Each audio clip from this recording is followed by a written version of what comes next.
ઉપવાસમાં ખવાય એવી સિંગ બટાકાની ખીચડી બનાવવા માટે જોઈશે બાફેલા બટાકા, લીમડો, મરચાં, સિંધો મીઠું, તેલ અને સિંગદાણા શેકીને અધકચરો ભૂકો કરવાનો.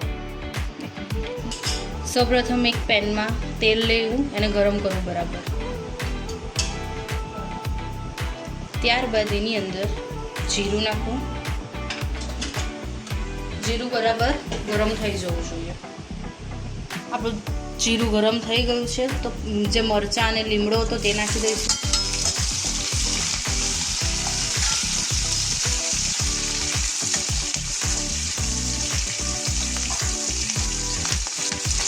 પછી બટાકા નાખી દઈશું બાફેલા.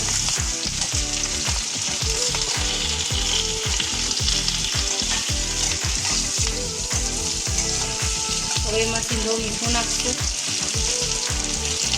સ્વાદ અનુસાર.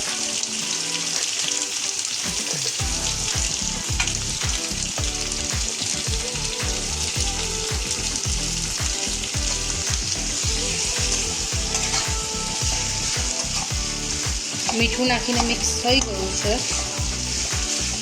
તો હવે આપણે અંદર સિંગદાણાનો ભૂકો નાખીશું.